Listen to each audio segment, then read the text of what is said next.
What's up, everyone? Welcome back to another episode of Riff Revival, episode 8. Man, that's crazy, dude. We're almost to 10.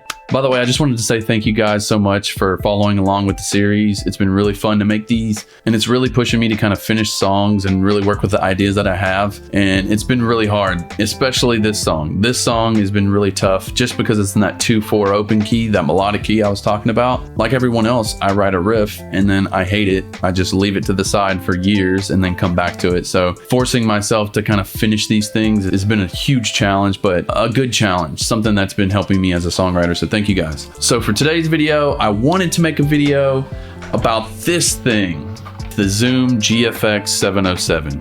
Now, this is the first guitar processing pedal I got. My mom got this for my birthday when I was about 14 or 15 years old. It still works. It's like over 20 years old. I plugged it in, it works, but the output jack is a little wonky. I took it apart and the output was just kind of wiggling a little bit and wasn't making a good connection. So I'm probably gonna have to solder this output jack back onto the board. Man, and that sucks because this would have been a cool video to do. This is a relic, man. This thing has some pretty corny tones on it and some drum beats you can play along to. It's pretty fun. Whenever I can get this thing fixed, I'll make a video on that. But until then, I have this thing. This is the Boss Digital Delay DD3. This thing came out in 1983. This was actually my grandpa's pedal that he gave to my dad. And then my dad gave it to me right before he passed away in 2001. So I kind of wanted to incorporate this into today's episode because it has some sentimental value to it. Of course, I can use my Helix to make a delay patch and all that, but I think it just means a lot more that I use this piece of gear. It does have a knob missing here too. I don't know where that went. Yeah, we're gonna try to write something with this.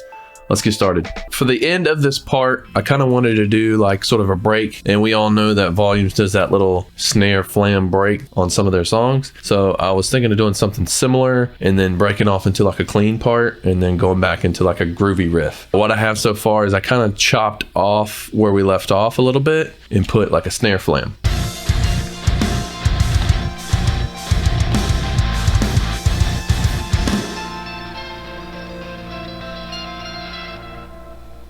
So we're just going to break off and do like a little clean guitar thing here. And I thought of a little guitar line with the delay pedal. So let's get in there and check it out. I already got my settings for this, so we're going to go ahead and just activate it.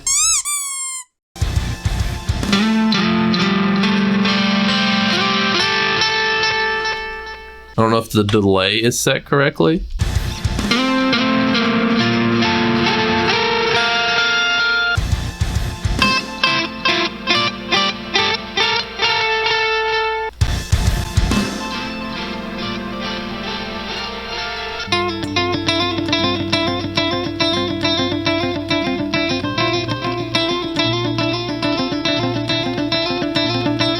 Not really liking what I have so far. Honestly, I think it sucks, but we're gonna keep going. We're gonna keep trying and pushing. Got an idea. I need to get better takes though, because this is just really sloppy.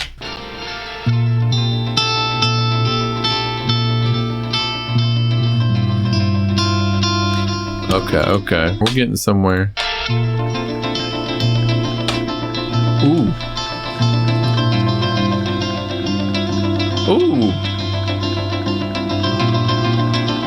Okay. That just like gave me a little bit of a chill, for real. I was kind of caught off by surprise how cool that sounded. Definitely some Misery Signals vibes here. Man, I can do something really cool here with the drums. I'm super stoked on this, actually. Okay, so I'm hearing sort of like a really reverby, swelly lead. Who says you don't have Misery Signals at home, dude? You got Misery Signals at home right now.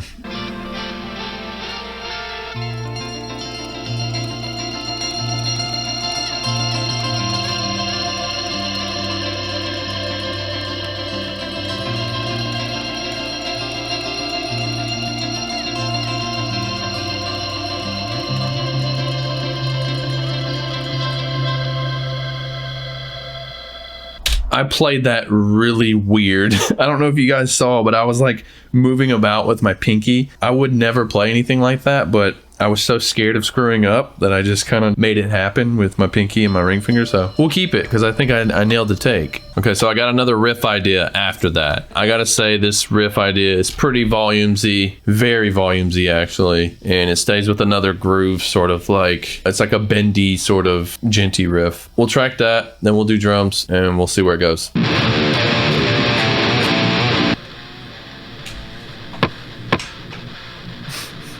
I still had the delay pedal on. Oh my gosh. Okay, let's try that again.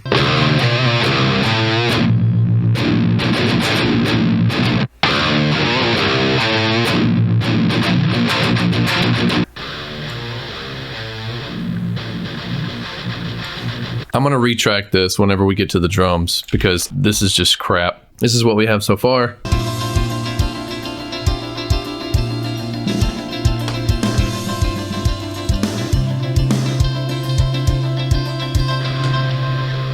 I wrote this fill. It's a bit weird. It doesn't really make any sense, but it'll help things flow once we get the next riff tracked.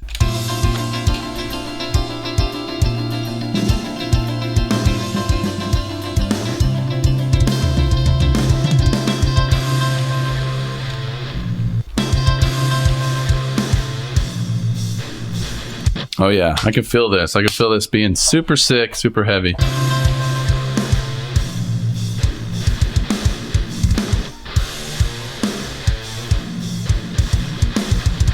I wanted to record drums for this on the E-kit. I have yet to do the E-kit yet. I have an E-kit back.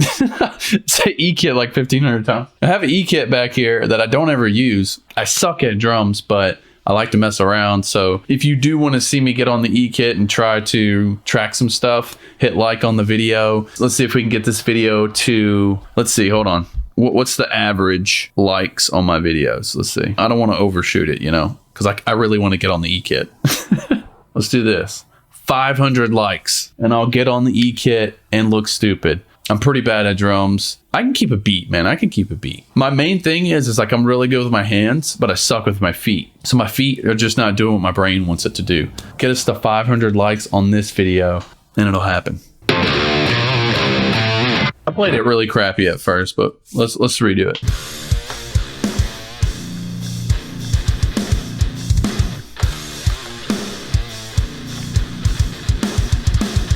Okay, so we got some of it. I think the first bit of it was kind of sloppy.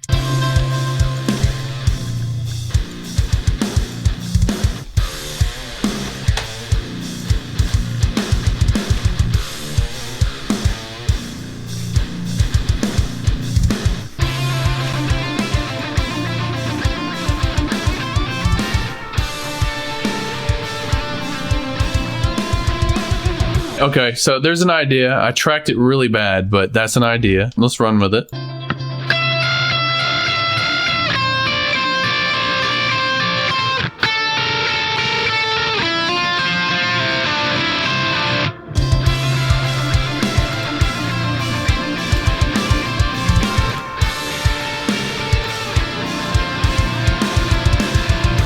This is sick. I like what I got so far. I might change things here with the leads, but so far we're on to something.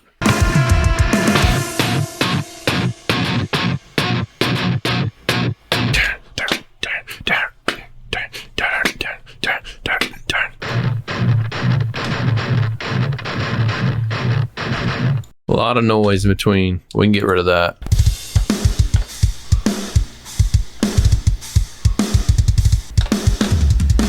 It has to be sort of like a off time. I don't know what to do.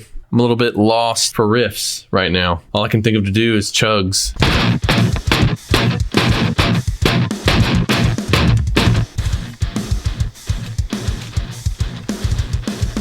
I have a feeling we can get somewhere with this. It sounds a bit goofy right now without the leads and any layers on it, but I think it can sound pretty cool if I just edit the guitars tightly and add some layers and stuff. So I had a day to kind of sleep on the track and see if I liked it, and I do. We're gonna do a few things different, kind of get rid of some tracks that we already tracked. So there's a lot of layers going on. After listening to it overnight, I realized I layered it too much. So I'm taking back some layers and adding some different ones. Overall, I think this is gonna be a banger.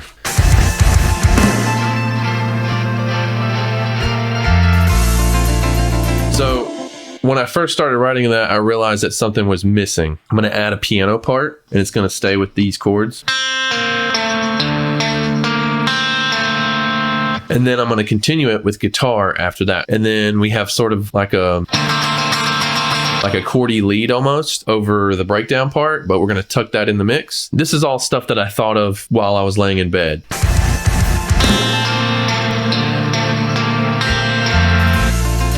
And then we're going to go into a sort of similar pattern for the continuance of that clean part. And then we'll use the same exact chord to strum through. I'll show you in a minute. So the original idea we had was this, and we're not going to use it.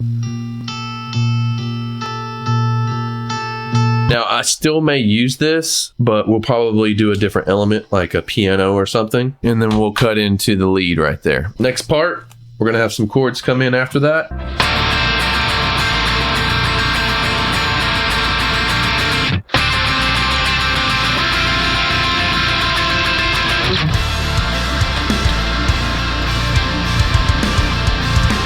Nice.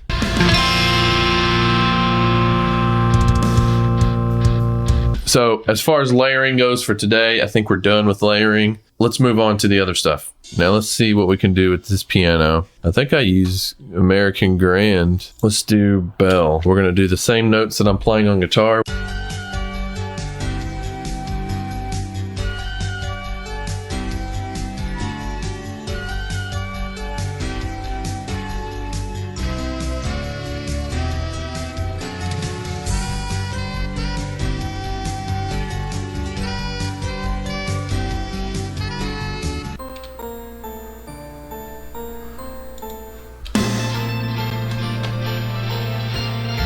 Get a little bit more reverb out of that. Let's just do a basic EQ. All right, I may do some high pass, slow pass filtering stuff for the master. Let's see what this sounds like.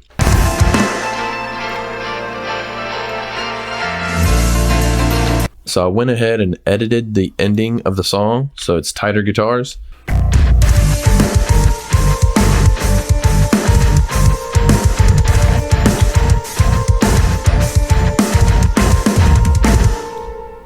And also you'll notice that I added another layer, which is the piano. So I took a little snippet of what we wrote earlier with the piano, kind of just copied and pasted this one little snippet from it and just repeated it. So just to add a little bit of extra layering, I'm gonna go ahead and tab out the guitars real quick. So I do sort of like a slide into it.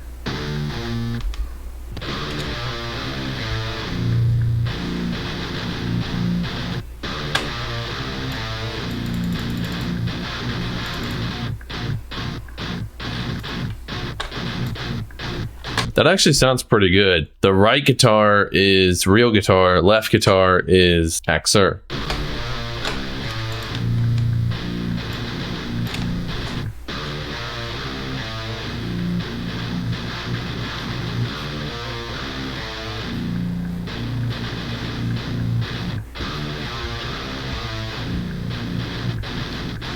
That's pretty good. Now, actually, I have to put the bends in before I copy paste it. Dude, Axure helped that out a lot, because I heard what it sounded like beforehand before I programmed everything, and it was hitting. But now with the Axure layers on there, ooh, it really just crunches it up and brings that extra wit to the guitars. Oh man, I love it. If anybody out there is interested in Axure, it's my guitar plugin that I developed. I sampled this guitar to create Axure. Yeah, and if you want to learn more about that, just go to studysoundaudio.com. I think I have what I want to bring to the table today. Obviously, this is a pre-production track. It's just an idea to get where we're going with this, and it definitely has that Volumes vibe. I've kind of been doing my Volumes homework and listening to how they write, and I noticed that they'll do a really pretty part, and then they'll go into something like a key change into something really heavy, and then they'll key change right back into the pretty part. They do that in nearly almost every song. So we're going to try to do something like that for the next video. I can live with what we have today. There's obviously some more production stuff I have to do. Let's have a listen with the master.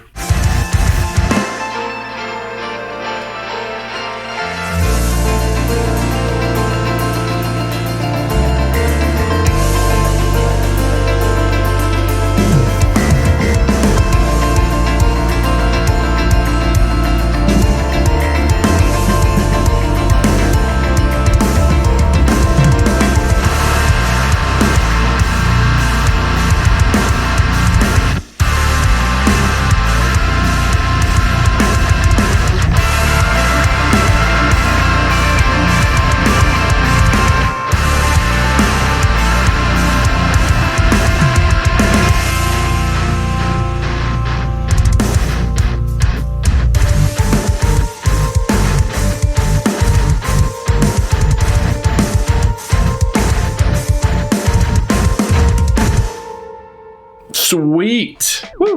Okay, man, that's awesome. We got much more work to do. So far, what we have, I love it. I think it sounds pretty heavy and also really pretty, which I love. I love both of those things. That was a success for episode 8, and I'm really glad I got to use my dad's pedal.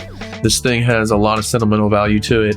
It's kind of hard to dial in the settings like just right because you're just going by this knob here, the D time, delay time. Kind of difficult to dial in by ear. Overall, I think for the track, it suits it. I'm going to be using this thing more for some delays, man. This sounded pretty cool. But yeah, do you guys have a piece of gear that your family left for you? I like to know, man, because that stuff's pretty cool to me. I appreciate you guys watching. If you haven't already subscribed, about 50% of you guys have not subscribed. So if you enjoyed this video and you enjoy this sort of content, go ahead and subscribe. Like, comment, share, do all that YouTube stuff, and we'll see you on the next video.